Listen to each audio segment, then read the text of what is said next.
রাষ্ট্রের সম্পত্তি মানে হচ্ছে 18 কোটি মানুষের সম্পদ, 18 কোটি মানুষের। ফলে আল্লাহ তাআলার কাছে 18 কোটি মানুষের অভিযোগের অথবা তাদের অধিকারের দায় পরিশোধ করতে হবে কিয়ামতের দিন। পাবলিক প্রপার্টি, একজন ব্যক্তির সম্পদ লুট করা আর রাষ্ট্রের সম্পদ লুট করার মধ্যে পার্থক্য কি? ওইখানে 18 কোটি মানুষ এর অধিকার এখানে। এ কারণে আপনার এটি একটা বড় অন্যায় হয়েছে, তওবা করতে হবে। আর 2 নম্বর বিষয় হলো, আপনি যেহেতু গাছটি ফেরত দিতে পারেন নাই, তাহলে আপনি এমন কোনো জায়গায় গাছটি রোপণ করুন যেটা পাবলিক প্রপার্টি হিসাবে পরবর্তীতে কাজে লাগবে, পাবলিক প্রপার্টি হিসাবে, যেটা আপনার সম্পদ না, মানুষের সম্পদ। অথবা আপনি যদি পরিচর্যা করেন, পরিচর্যা করে এটা বড় হলে বিক্রি করে দিয়ে এটার টাকা পয়সাগুলো রাষ্ট্রীয় কোনো কোষাগারে অথবা এমনি সাধারণ মানুষের কল্যাণে এটা ব্যয় করে দেবেন। এটা করতে হবে আপনাকে। আনলেন কেন? এই কারণে এটা পেনাল্টি। আনলেন কেন? এটা পেনাল্টি। এই জায়গায় বলেছি যে আমাদের আখলাক নষ্ট হয়ে গেছে, আমরা বুঝতেই পারি না। এটা পতনের আর উত্থানের সিম্বল বলতে তো কোনো জিনিস নেই। পতন তো ব্যক্তিরও হতে পারে। তাহলে কি আপনার সম্পদও কি অন্য কেউ লুট করে নিয়ে যাবে? তা তো না। আর এটা তো কোনো ব্যক্তির সম্পদ না, এটা রাষ্ট্রীয় সম্পদ। সে কারণে এটাকে আপনি হয় পাবলিক কোনো জায়গায় যেখানে পরিচর্যা হবে, ন্যাচারালি হবে কমপক্ষে, ওইখানে রোপণ করুন। আর যদি সেটি না করতে পারেন তাহলে নিজে পরিচর্যা করুন। এরপরে যদি নষ্ট হয়ে যায় তাহলে গাছের দাম কত এটা ধরে রাষ্ট্রীয় কোনো কোষাগারে যদি দিতে পারেন দিয়ে দেবেন, অথবা সাদাকা করে দেবেন। পাবলিক ওয়েলফেয়ার রিলেটিং কোনো কাজে, ব্যক্তিকে না, পাবলিক ওয়েলফেয়ার যেটা জনমানুষের কল্যাণ হবে এরকম কোনো কাজে এটিকে সাদাকা করে দেবেন। জি, আমার স্ত্রী গৃহিণী, তার কোনো উপার্জন নাই, তার সকল খরচ আমি বহন করি, তার 2 ভরির মতো স্বর্ণ আছে, এর জাকাত দিতে হবে কি? বিশেষ দ্রষ্টব্য, ঈদ সহ অন্যান্য সময়ে মাঝে মাঝে আমি তাকে কিছু টাকা দেই, কোনো সমস্যা নেই। আপনি তাকে হাত খরচ দেবেনি, হাত খরচ দেওয়া তো মানে তার অধিকার, এটা অতএব দেবেনি। কিন্তু তার যদি মানে গহনা থাকে, 2 ভরি গহনা, এটা তো গহনা, গহনা যেহেতু স্বর্ণ মানে কি গহনা নিশ্চয়ই, তো গহনা 7.5 ভরি না হলে জাকাত দেওয়া লাগবে না। যদি 7.5 ভরি হয় তাইলে কেবলমাত্র গহনার বাজার মূল্য ধরে, বিক্রির মূল্য ধরে আপনি 2.5% হারে জাকাত দিয়ে দেবেন, চান্দ্র মাস অনুসারে, মানে সোলার ক্যালেন্ডার না, লুনার ক্যালেন্ডার অনুসারে।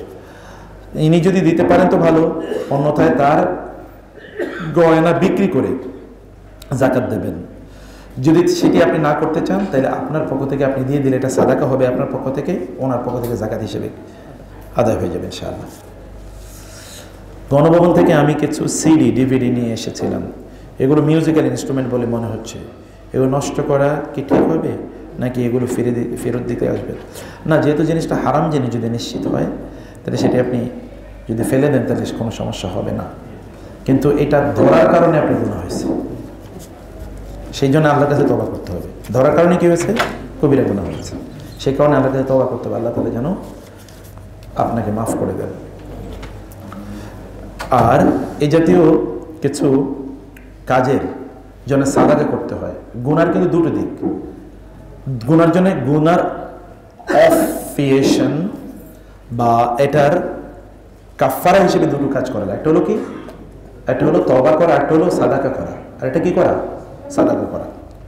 ওমর রাদিয়াল্লাহু তাআলা আনহু হুদায়বিয়ার যুদ্ধে কেবলমাত্র জীবনে একবারই রাসূলুল্লাহ সাল্লাল্লাহু আলাইহি ওয়াসাল্লামকে বললেন, আপনি কি সত্য নবী নন? কোরআন কি সত্য ধর্মগ্রন্থ না? ইসলাম কি সত্য দিন না? আমরা কি সত্যের উপর নাই? তাহলে এই চুক্তিটা, অসম চুক্তি কেন আমরা করছি? এতটুকু তিনি করেছেন। পরে তিনি বুঝতে পেরেছেন এবং তওবাও করেছেন, কিন্তু তার মৃত্যু পর্যন্ত তিনি সাদাকা দিয়ে যেতেন ওই একটা গুনার কারণে। আসলে তো গুনাহ না, এটা তো তিনি মানে অ্যাপ্রোচ হয়তো বা তার যেরকম হওয়ার কথা ছিল তিনি হয়তো মনে করেছেন এরকম অ্যাপ্রোচ না, কারণ তখন সকলেই বিক্ষুব্ধ ছিল। ওরা আমাদেরকে মারলো, যেতে দিল না, এত জুলুম অত্যাচার, তারপরে আমরা এরকম ডিফিটিং একটা চুক্তি এগ্রিমেন্ট কেন করছি? এটা তার বক্তব্য ঠিক ছিল, কিন্তু যেহেতু তার বডি ল্যাঙ্গুয়েজ তিনি মনে করেছেন যে এটা was not in line with the dignity of the prophet সাল্লাল্লাহু আলাইহি ওয়াসাল্লাম, এই জন্য তার মৃত্যু পর্যন্ত তিনি সাদাকা করতেন, কেবল ওই একটাকে সামনে রেখে আল্লাহ ওটা মাফ করে দিই, ওটার জন্য ধৈর্য না কিয়ামতের দিন আমাকে, অতএব সাদাকা করবেন। অত্যাচারী লোক যে অনেক জুলুম করেছে তাকে কি সাধারণ মানুষ শাস্তি দিতে পারে? না, নেভার নেভার। শাস্তি কোনোদিন মানুষের ইস্যু না, শাস্তি কিসের ইস্যু? এটা হলো একটা জাস্টিসের ইস্যু, এটা একটা লিগ্যাল প্রসিডিউর ইস্যু। আপনি মনে করছেন তিনি অত্যাচার করেছে, কিন্তু আসলে এর বিষয়টা কি বা কতটুকু করেছে এটা আপনি একটা লিগ্যাল প্রসিডিউর, সেখানে আইন থাকবে, ইসলাম যে আইনের কথা বলেছে সেখানে বিচারক থাকবে, যেমন রাসূল ইসলাম বিচারক ছিলেন। তারপরে সাহাবায়ে কেরামরা তারা ইসলামিক খেলাফাতে খলিফা হিসেবে তাদের অধীনে অন্যরা কে ছিলেন? বিচারক ছিলেন। বিচার পদ্ধতি ছাড়া কোনো মানুষকে আঘাত করা এটা হারাম, এটাও জুলুম, এটাও কি জুলুম। অতএব আগে জালেমও কিন্তু কি মাজলুম হতে পারে, জালিমও মাজলুম হতে পারে। অতএব জালিমকে যখন আপনি অত্যাচার করবেন, মানে জালিমকে যখন আপনি মারধর করবেন, তখন আপনিও জালিম হিসেবে পরিগণিত হবেন, কারণ আপনার তো মারধর করার কথা না। যেমন চোরের ধরে আবার একে মারে, তাদেরকে তো মারার কথা, তাকে রাষ্ট্রের কাছে জমা দেবে। এবং বলবেন যে রাষ্ট্র তো চোর, অনেকে বলতে পারে রাষ্ট্র তো চোর, মানে রাষ্ট্র তো চোর হয় না, রাষ্ট্র যারা চালায় তারা চোর কিছু লোক, তো তারাও তো ওকে ছেড়ে দেবে খেয়ে, এটা তাদের কাজ। আপনার কাজ আপনি তার কাছে সোপর্দ করেন, এটা আপনার কাজ, আপনার দায়িত্ব, কিন্তু আপনি নিজে কাউকে শাস্তি দিতে পারবেন, এটা দেয়া জায়েজ নেই, বরং আপনি তখন কনভিক্টেড হতে পারেন বিকজ অফ দিস। 2 নম্বর বিষয় হলো একজন ব্যক্তিকে শাস্তি দেওয়ার প্রপোর্শন কতটুকু, এটার সিদ্ধান্ত নেবে, নির্ধারণ করবে আদালত, মানে মাহকামা। মাহকামা হচ্ছে বিচারালয়, নির্ধারণ করবে যে একজন ব্যক্তি কতটুকু শাস্তি পাওয়ার যোগ্য, তার চেয়ে বেশি না। এটা আপনি করলে আপনি তখন জালেম হয়ে যাবেন। 3 নম্বর বিষয় হচ্ছে যে অপরাধকে কোনোদিন অপরাধ দিয়ে মোকাবেলা করা যায় না। ইদফা বিল্লাতি হি আহসানুস সাইয়্যিআহ ওয়ালা তাসতাবিল হাসানাতু ওয়ালাস সাইয়্যিআহ। ভালো এবং মন্দ দুটো একরকম এক সমান হতে পারে না। অতএব মন্দকে ভালো দিয়ে কি করতে হবে? প্রতিহত করতে হবে। মন্দকে ভালো দিয়ে প্রতিহত করতে হবে, ভালো করতে হবে। সেখানে প্রসেস একটাই, যে submit him or her to the legal system. The law will take its own course of actions. শাস্তি whether he should be punished or not, এটা লয়ের কাজ, এটা আমাদের কাজ না কোন অবস্থায়। এটা করলে আইন হাতে নেওয়া হবে। অনেক প্রশ্ন, ও এখানে এগুলি প্রশ্ন, এগুলো বাসা থেকে টাইপ করে নিয়ে এসছে। সুবহানাল্লাহ। নামাজে তেলাওয়াত ভুল হলে সাউসিদা দিতে হবে কি? না, তেলাওয়াত ভুল হলে সাউসিদা দেয়া লাগবে না। তেলাওয়াত ভুল মানে কি? তিনি যদি সূরা ফাতিহা যদি কেউ শুদ্ধ করে পড়ে তাহলে নামাজ হয়ে যাবে, কিন্তু যদি এমন হয় যে তিনি তেলাওয়াত এমন অশুদ্ধ করেছেন যেটা অর্থ বিকৃত করে ফেলেছে, তাহলে তার নামাজ আবার নতুন করে পড়তে হবে, তিনি নামাজ নতুন করে পড়বেন। আদরে সূরা ফাতিহা শুদ্ধ হলে নামাজ হয়ে যাবে, শুধু সূরা ফাতিহা দিয়ে নামাজ পড়লে নামাজ হয়ে যাবে। বৈষম্য বিরোধী ছাত্র আন্দোলন সংগঠন হচ্ছে, সেখানে সদস্য হওয়া যাবে কি? না। এই জাতীয়, এটা তো কোনো ইসলামিক সংগঠন না। আপনি সেখানে তাদের বিভিন্ন কাজে সাপোর্ট করতে পারেন, কিন্তু সেটাও একটা পলিটিক্যাল পার্টি। হু নোস যে কোনোদিন এটাও আবার জালিম হয়ে যেতে পারে, কেউ জানে না। কারণ এখানে তো এখানকার অবস্থাটা কি, একটা দীর্ঘদিন একটা জুলুমতন্ত্র চলার কারণে এখানকার সিস্টেমগুলো জালিম সিস্টেম হয়ে গেছে। মানে আপনারা অনেকে পলিটিক্যাল স্টেটমেন্ট হিসেবে এগুলো নেবেন না কেউ, এটা একজন আলেমের ইনসাইট হিসেবে নেবেন। আমি যেহেতু দিন সম্পর্কে পড়াশোনা করেছি আলহামদুলিল্লাহ, যতটুকু জানি ইসলামিক খেলাফা, ইসলামী রাষ্ট্র ব্যবস্থা কেমন হয় এটার ব্যাপারে আমার পড়াশোনা আছে, যা ভালো পড়াশোনা আছে, বিশ্ববিদ্যালয় লেভেলে পড়াশোনা আছে, পড়াশোনা পড়াইছি ওই রকম। অতএব এগুলোর ব্যাপারে আমার খেলাফা আমি করিয়েছি ইউনিভার্সিটিতে বহু বছর। ইসলামী খেলাফা কি হবে, কোন এক সময় আবার হয়তো আপনাদের সামনে ইসলামী খেলাফার রূপরেখাটা কি, স্ট্রাকচার কি, এটার ব্যাপারে কখনো সময় পেলে আলোচনা করবো। ইসলামী রাষ্ট্রের ব্যবস্থাটা কেমন হয় সেটা। তো ফলে এটা কখনো কখনো জুলুমতন্ত্র কিভাবে তৈরি হয়, বীজ কিন্তু বহিত আছে। এখন আমরাই তো মানুষ নাকি, লোক আমরা না? আচ্ছা, রিক্সা ড্রাইভারকে জুলুম করে না, করে কিনা?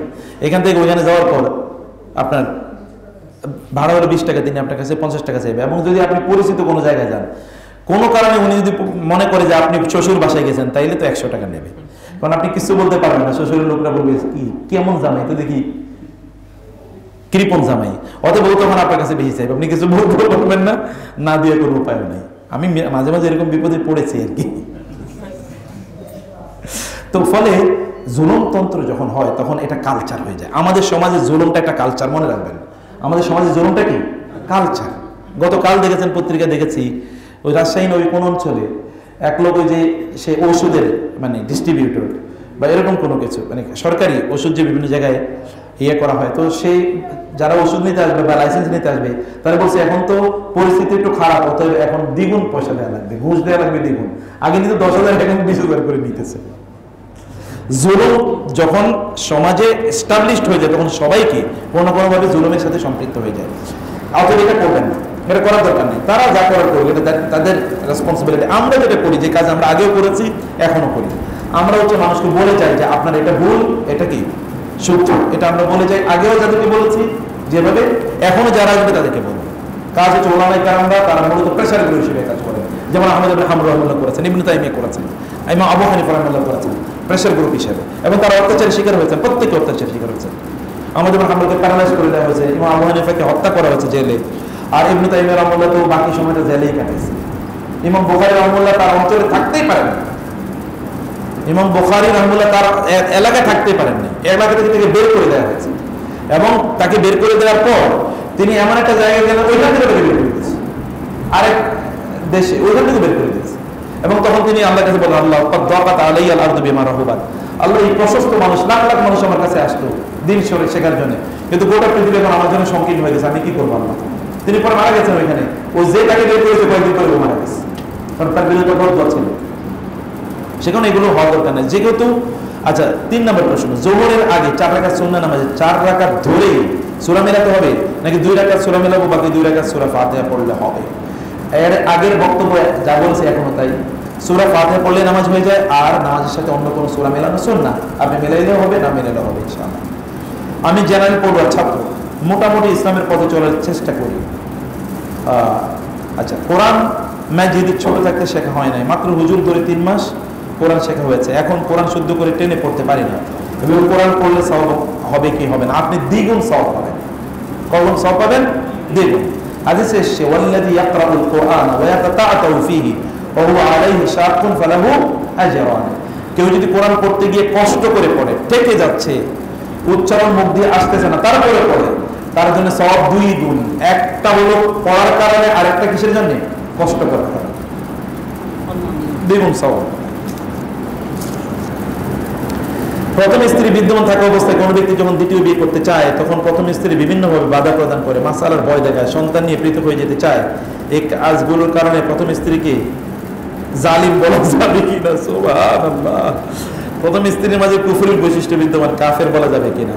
1 নম্বর কথা হচ্ছে যে কেউ জুলুম করলে তিনি জালেম, এটা সত্য, কিন্তু আপনি বলবেন না। স্ত্রীকে জালিম বললে কি সংসার টিকে নাকি? টিকে না। আর এটা হলো পারিবারিক ভালোবাসার ইস্যু। স্বামী স্ত্রীর বন্ধনটা কিসের উপর? আল মাওয়াদ্দা ওয়ার রাহমা। কোরআনে বলেছে আল মাওয়াদ্দা মানে হচ্ছে ভালোবাসা, ইন্টেন্স লাভ, পরম ভালোবাসা। পৃথিবীর সবচেয়ে বিশুদ্ধ সম্পর্কের নাম কি? বিবাহ। এর চেয়ে বিশুদ্ধ কোনো সম্পর্ক নেই। আল্লাহ তাআলা বলেছেন, তোমরা তাদেরকে ওয়া আখাযনা মিনকুম মিসাকান গালিযা, নারীরা তোমাদের স্ত্রী হওয়ার ক্ষেত্রে তোমাদের কাছ থেকে একটা শক্ত প্রতিজ্ঞা নিয়েছে, চুক্তি, এর আলোকে তোমরা তাদেরকে স্ত্রী বানিয়েছো। ফলে এটা বড় ঠিক না। তিনি জালিম হন আল্লাহর কাছে। হ্যাঁ, জুলুম তো হচ্ছেই, পারিবারিক ভাবেও জুলুম হয়, কিন্তু এই জাতীয় শব্দচয়ন এটি উত্তম নয়। স্বামী স্ত্রীর মধ্যকার এই জাতীয় শব্দচয়ন নয়, বরং স্বামী স্ত্রীর মধ্যকার শব্দচয়ন হয় loving, my darling, my dear, my love, my sweet heart, এগুলো হলো। যেমন রাসূলুল্লাহ সাল্লাল্লাহু আলাইহি ওয়াসাল্লাম তিনি আয়েশাকে বলি ইয়া আয়েশ, তাই না? অথবা ইয়া হুমায়রা, হে লাল সুন্দরী, এগুলো হচ্ছে ল্যাঙ্গুয়েজ, এগুলো বলতে হয়। হ্যাঁ, তার মধ্যে কুফুরির বৈশিষ্ট্য থাকলে কাফের বলা যায় না, কাউকে কাফের বলা যায় না। কুফুরিটা কি? কুফুরিটা হলো স্পষ্ট করে কোন একজন ব্যক্তি কাফের হিসেবে তিনি ঘোষণা করলেন তার নিজকে, অথবা কুফুরির কাজ তিনি করলেন বুঝে শুনে জেনে, তাহলে তাকে কাফের ইয়ে করা যায়। কিন্তু এমনি তো হাদিসে এসে তাকফির করা জায়েজ নেই, তাকফির করা উচিত না। আপনার স্ত্রী তো আপনি তাকে পরিবর্তন করার চেষ্টা করুন। আর দ্বিতীয় বিয়ে করার জন্য স্ত্রীর অনুমতি নেওয়ার প্রয়োজন নাই। দ্বিতীয় বিয়ে যদি কেউ করতে চান, স্ত্রীর অনুমোদন দেওয়া লাগবে না, কিন্তু স্ত্রীর প্রতি আদল করতে হবে। আদল, যদি আদল করার কোনো মানে ভয় থাকে তার আদর করতে পারবে না, তাহলে তিনি দ্বিতীয় বিয়ে করবেন না। আমি যে অফিসে চাকরি করি সেই অফিসের প্রধান কর্মকর্তার অনুমতি ক্রমে আমি যদি অন্য কাজে বা কনসালটেন্সি করি তাহলে কাজে ফাঁকি বা জুলুম হবে কি না? যদি তিনি আপনাকে অনুমোদন দেন তাহলে তো জুলুম না, তাহলে তো এটা চুক্তির বা তার পারমিশনের অংশ। কিন্তু ওই কর্মকর্তা, প্রধান কর্মকর্তা অফিসের মালিক কিনা, দ্যাট ইজ ইম্পর্টেন্ট। যদি তিনি অফিসের মালিক না হন তাহলে প্রধান কর্মকর্তাও চোর, আপনারও চুরি করতে দিবে, তো চোরে চোরে খালতে পারবে, এরকম হবে না। তিনি যদি মালিক হন তাহলে তিনি he can or she can give you this freedom. আর তিনি যদি এটার মালিক না হন তাহলে আপনি আপনার ঊর্ধ্বতন কর্মকর্তার কাছ থেকে বিভিন্ন সুযোগ সুবিধা পাইতেই পারেন। এটি জোর, এবং এই কাজ করে আপনি যা ইনকাম করছেন এটাও হারাম না, আবার এখান থেকে হালাল না, আবার এখান থেকে আপনি যা ইনকাম নিচ্ছেন যতটুকু আপনার দেয়ার কথা ততটুকু না দিলে ওই ইনকাম হালাল না, এবং এই কারণে বারাকা থাকে না। জোরমের কারণে আজকে আমরা যেটা বলেছিলাম, জোরম বারাকাকে নষ্ট করে দেয়। জোরম কি করে? বরকতকে নষ্ট করে দেয়। আমরা এই জন্য আমরা কিন্তু ভয়াবহ বরকত শুনি। আমাদের চুরি হয়েছে 93 বিলিয়ন ডলার, আর ঋণ আছে হলো 97 বিলিয়ন ডলার, টোটাল মিলে কি 190 বিলিয়ন ডলার। বাংলাদেশের আপনার প্রায় 10-20 বছরের বাজেট এর সমান। অতএব আপনিও কিন্তু প্রায় 4-5 লাখ টাকা ঋণ আছেন ব্যক্তি হিসেবে। এটা আপনি নেন নাই, কিন্তু অন্যরা নিয়েছে। বরকত নষ্ট হয়ে গেছে, কারণ রাষ্ট্রীয় বরকত নষ্ট হয়ে গেছে। এটা করবেন না, এটা করে অন্যায়। অনুমতি নিয়ে কাজ করার বিধান ওই সরকারি প্রতিষ্ঠানের প্রবিধিতে উল্লেখ আছে। ওকে ফাইন, ওর এটা যদি রাষ্ট্রীয় রাষ্ট্রীয় যদি প্রতিষ্ঠান হয় তাইলে যদি বিধান থাকে তাহলে তো কোনো সমস্যা নেই। আর যদি বিধান না থাকে তাহলে ওখানে ঊর্ধ্বতন কর্মকর্তা অনুমতি দিলেও হবে না, কারণ চুক্তি হচ্ছে রাষ্ট্রের সাথে। নতুন কোন ইসলামী ব্যাংকিং ব্যবস্থা সমস্ত আলেম মিলে করা যায় কিনা, যেখানে কোনো সুদ থাকবে না? কানে কানে বলি আপনাদেরকে, কিন্তু যদিও রেকর্ডিং হচ্ছে। বাংলাদেশে ইসলামী ব্যাংকিং বুঝার আলেম কম। বাংলাদেশ সবল ফতুয়াবাজ। ব্যাংকিং বোঝার জন্য বুদ্ধি লাগে, ব্যাংকিং বুঝতে হয়, ইকোনমিক্স পড়তে হয়, ফাইন্যান্স পড়তে হয়, combination of both economics and finance. ইকোনমিক্সের কাজ একটা, ফাইন্যান্সের কাজ কি আর একটা। ইকোনমিক্স আর ফাইন্যান্স এক জিনিস না। এতে ইকোনমিক মিনিস্টার না, মিনিস্টার হয় কিসে? ফাইন্যান্স মিনিস্টার হয়। ইকোনমিক্সের কাজ হলো ফ্যাক্টরিদের, ফাইন্যান্সের আলাদা কাজ, policy making, fund transfer, fund mobilisation, হাবিজাবি অনেক কাজ থাকে, এগুলো তো বুঝতে হবে। এরপরে সেনা ব্যাংক আদৌ যেটা একটা কার্বন কপি হবে, ওরা করছে এই নামে, আপনি করছেন অন্য নামে, এই সমস্যা হবে। আমাদের বাংলাদেশের আলেম সমাজের সবচেয়ে বড় প্রবলেম হলো বুদ্ধিজীবী নাই, কি নাই, ইন্টেলেকচুয়াল নাই, বুদ্ধিভিত্তিক কাজ করা, দূরে ভিতরে ঢুকে যাওয়া, সেখান থেকে আইন আরোহণ করা বা সেখান থেকে ইনসাইট নেওয়া, এই জায়গায় আমাদের বড় প্রবলেম আছে। আমি নিজেও সেই দলেরই লোক। এইরকম একটা প্রবলেম আছে। ফতোয়া দিয়া ভাষায় দিতে পারবে, কিন্তু আসলে মূল এসেন্সটা কি, স্পিরিটটা কি, এটা না। অথবা এই কারণে আমি এখানে অন দ্য রেকর্ড বলবো, আলেমরা যেন বুদ্ধিজীবী হিসেবে নিজেদেরকে বানান, যেন আমাদের আলেমরা ছিলেন। ওমর রাদিয়াল্লাহু আনহু কোন ইউনিভার্সিটিতে পড়েছেন? রাসূলের ইউনিভার্সিটিতে পড়েছেন। সাবজেক্ট কয়টা পড়ছেন? একটাই, কোরআন এবং হাদিস। কিন্তু বুদ্ধিমত্তা কাকে বলে? রাষ্ট্র কেমনি পরিচালনা করে। এখনকার গোটা পৃথিবী এই রাষ্ট্র ব্যবস্থা পুরাটাই ওমর রাদিয়াল্লাহু আনহুর উপর নির্ভরশীল, ওমরের পলিসির উপর। বই আছে বাজারে, life and administration of Omar, পারলে পড়বেন। ওমর রাদিয়াল্লাহু কি করে গেছেন, কোত্থেকে উনি এটা করছেন কোত্থেকে? উনি কি কোনো পলিটিক্যাল সায়েন্স কোন ইউনিভার্সিটি হার্ভার্ডের ছাত্র নাকি উনি? Insight is something different. Insight আমাদের নাই, আমরা কেবল ভাষা নলেজ নিয়ে আছি। এটা আমাদের দূর করতে হবে, গভীর তাত্ত্বিক জায়গায় পৌঁছতে হবে। বাংলাদেশে এখন যদি বলেন বুদ্ধিজীবী, যদি আপনি বলেন তাহলে আপনি একজন আলেমের নাম বলতে পারবেন, আমি জানি, আই ডোন্ট নো। ফতোয়া দিয়ে ফাটাই দিতে পারবেন, কিন্তু গভীর একটা রাষ্ট্র কিভাবে চলবে বলেন। রাষ্ট্র পরিচালনায় আপনি 5 জন বলেন, তো এই 5 জন আলেম বলবে যে আপনি স্যার প্রধানমন্ত্রী হন, যে বলে আমার প্রধানমন্ত্রী তাড়াতাড়ি পাবনা নিয়ে ট্রিটমেন্ট করা দরকার।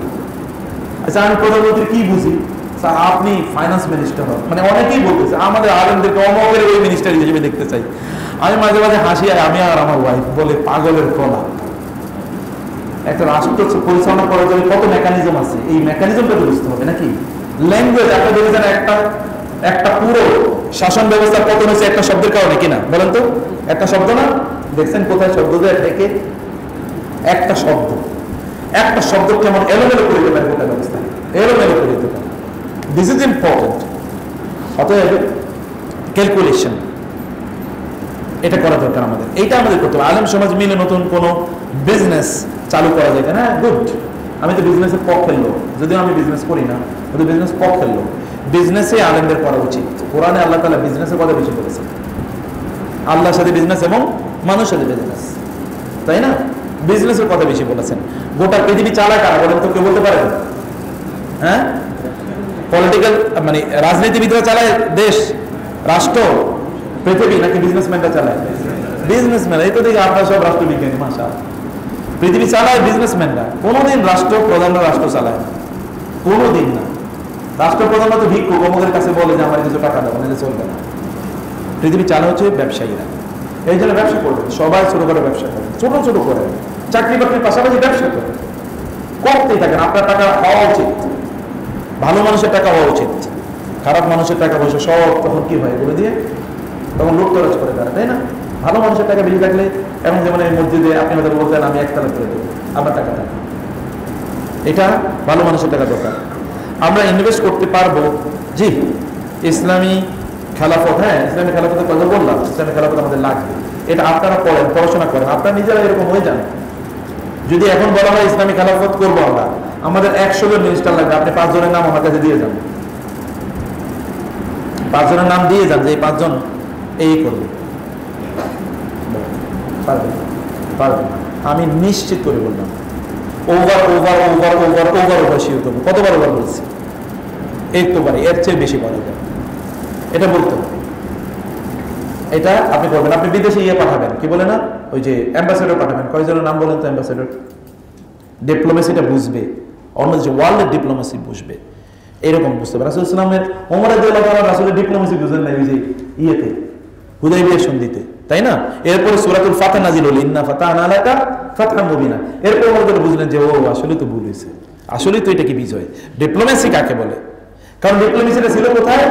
বলা হয় যে মক্কা থেকে যারা মদিনায় হিজরত করে যাবে তাদেরকে কি মক্কায় ফেরত পাঠাতেই হবে, মদিনা থেকে যারা মক্কায় আসবে তাদেরকে ফেরত পাঠানো যাবে না। সবারই তো রক্ত গরম, সর্বনাশ বলে কি, আমাদের গেলে দিব না, কিন্তু তাদের গেলে কি দিতে হবে, এটা কেমন কথা? কিন্তু মূল ডিপ্লোমেসি তো এখানেই। কারণ হলো মক্কা থেকে যারা মদিনায় যেতে চায়, এরা সব রাইটে যেতে চায়, এরা তো রিয়াল মুজাহিদ। অতএব এরা যেখানেই থাকুক সেখানে কি তারা বিজয়ী করবে, দিন প্রচার তারা করবে। আর মদিনা থেকে রাসূলের বাচ্চা যেগুলো মক্কায় আসতে চায়, এর চেয়ে বড় মুনাফিক আর কি হইতে পারে? অতএব এই সমাজে থাকা ভুল। রাসূল সাল্লাল্লাহু আলাইহি বুঝছেন এটা, কিন্তু আবু বকর পর্যন্ত বুঝতে পারেন না এটা। কারণ হচ্ছে ডিপ্লোমেসি ইজ সামথিং ডিফারেন্ট। তখন তাদের মধ্যে সে ম্যাচুরিটি তৈরি হয় নাই, এরপর তারা সেটা তৈরি করে দিয়েছে। আমি সেই জন্য বলছি যে আমাদেরকে এই জায়গায় আপনারা পড়াশোনা করেন প্লিজ, শুধু বক্তৃতা শুনেন না, কিছু পড়েন, কমপক্ষে 100টা বই পড়েন, কিভাবে পলিটিক্যাল সিস্টেম চলে, 100টা বই পড়েন। পড়ে আপনি যেন চিন্তা করতে পারেন what is going to happen, কোনটা হতে যাচ্ছে, এটা আপনার বোঝা দরকার। আমি একটু জমি 3 লক্ষ টাকা দিয়ে কিনেছি, কিনে বন্ধক দিয়েছি, 3 লক্ষ টাকা দিয়ে বন্ধক নিয়েছি, এবং উক্ত জমির জমা বাবদ প্রতি বছর 3000 টাকা করে কর্তন করা হয়। এই জমি থেকে যে ফসল আমি খাই উহা কি সুদ? সুদ তো বটেই। 3000 টাকা দিয়েছে, এটা হইল কি? এটা হালাল বানানোর জন্য একটা সিস্টেম ডেভেলপ করছে, নিজে নিজে ডেভেলপ করছে। এটা না, এটা করা যাবে না। এটা আপনার রিয়েল এই জমির জন্য ভাড়া কত তা দেখেন, শুধু লামসাম দিয়ে এটাকে হালাল বানায়েন না। হালাল এবং হারামের মধ্যকার, হ্যাঁ দিয়ে দিই, হালাল এবং হারামের মধ্যকার পার্থক্য রেখাটা খুবই হালকা পাতলা। চালাকি আল্লাহর সাথে করা যায় না, আল্লাহ তো অন্তরের খবর রাখেন না। অতএব তিনি জানেন আপনি কি উদ্দেশ্য করছেন। আত্মীয় স্বজন, বন্ধু বান্ধব আমার কাছে কি পাবে, আমার কাছে তাদের কি হক আছে? আপনার 1 নম্বর হক হচ্ছে তাদের সাথে উত্তম আচরণ করা। 1 নম্বর হক কি? তাদের সাথে, তাদের হক, আপনার হক, তাদের সাথে উত্তম আচরণ করা এবং তাদের খোঁজ খবর নেওয়া, তাদের বিপদ আপদে তাদের কাছে এগিয়ে যাওয়া, তাদেরকে সাহায্য সহযোগিতা করা, এবং তাদের দিনই হক আছে তাদেরকে দিনের কথা বলা, তাদেরকে দিনের কথা বলা, তাদেরকে নাসিহা করা, দিন ওয়ান নাসিহা, দিন ওয়ান নাসিহা, ওয়াতাওয়াসাউ বিল হাক্কি ওয়াতাওয়াসাউ বিস সবর, তাদেরকে নাসিহা করা। আর যদি অর্থনৈতিক অধিকার থাকে সেটা তো ভিন্ন, সেটা তো এস্টাবলিশড, আর বাকিগুলো হলো স্পিরিচুয়াল অধিকার। আমার বয়স 18, আমি কি এখন বিয়ে করব? স্বাবলম্বী না হওয়া পর্যন্ত আমার কাউকে শ্বশুর বাড়ি রাখতে পারবো? তার বিনিময়ে শ্বশুরকে কিছু কিছু টাকা দিতে হবে না। একটা হচ্ছে যে আমাদের মাথায় এত বিয়ের কথা কেন আসতেছে, এটাই তো আমি বুঝি না। আচ্ছা, রোজার কথা মাথায় আসতে পারে না? রাসূল সাল্লাল্লাহু বলেন নাই তোমাদের যার আল বা আছে, বা মানে হচ্ছে পরিবার মেনটেনেন্স করার সক্ষমতা আছে, সে বিয়ে করবে। যদি এই সক্ষমতা না থাকে তাহলে কি করবে? সে রোজা রাখবে। তাহলে বিয়ের পাশাপাশি রোজাও তো আছে নাকি?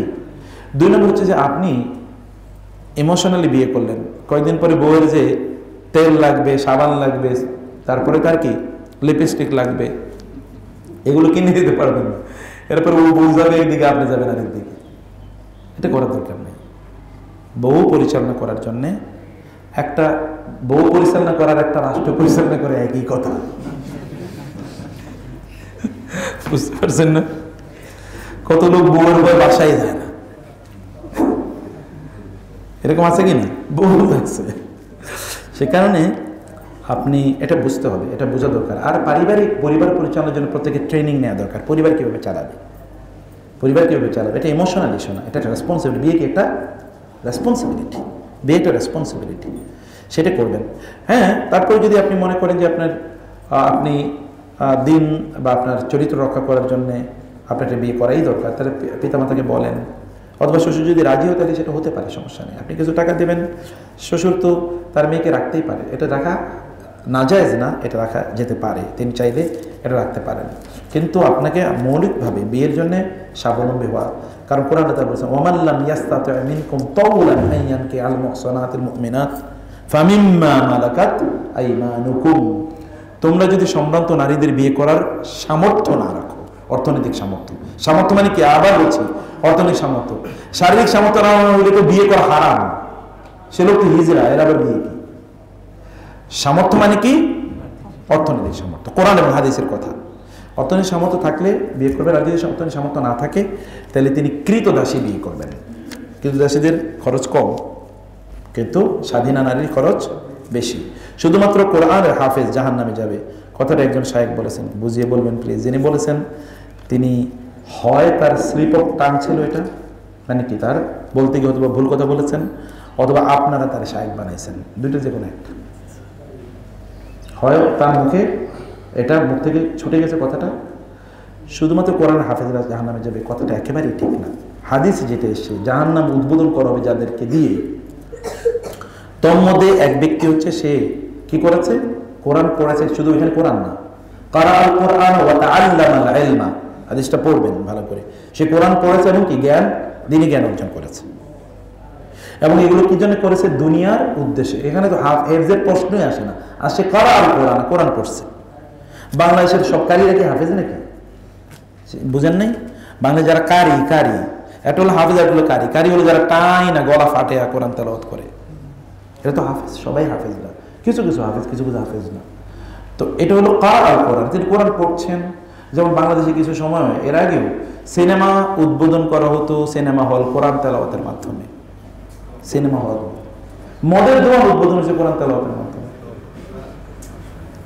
এই যে ইয়েতে কি যেন আপনাকে আনন্দ সিনেমা হল নামে একটা সিনেমা হল ছিল আপনার ফার্ম গেটে, ওই সিনেমা হল কোরআন তেলাওয়াত পড়ে উদ্বোধন করা হয়েছে। এবং কোন মাদ্রাসা গেছে, আমি মাদ্রাসা বললে এখন ওনারা লজ্জা পাবে, এই জন্য বলছি না। তাইলে এইগুলো হলো ইস্যু।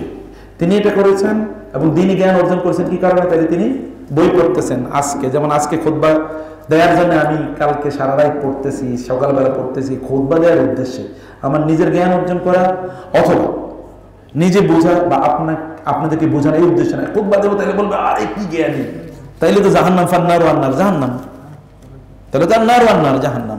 মৌলিক উদ্দেশ্য হচ্ছে জ্ঞান তিনি কেন অর্জন করছেন? লিআমালিহি ওয়া লিইলামিন নাস, ইলামিন নাস ওয়া লিতাআলিমিন নাস, তিনি নিজে আমল করবেন, মানুষকে জানাবেন, মানুষ আমল করবে, উদ্দেশ্য এটা। অতএব শুধু কোরআন হাফেজের এই বক্তব্য কোথাও নেই, আমার যতটুকু জানা আছে। আর আমার জানার বাইরে থাকলে তো আল্লাহ তাআলা আমাকে মাফ করে দিন, আপনাদেরকে মাফ করে দিন।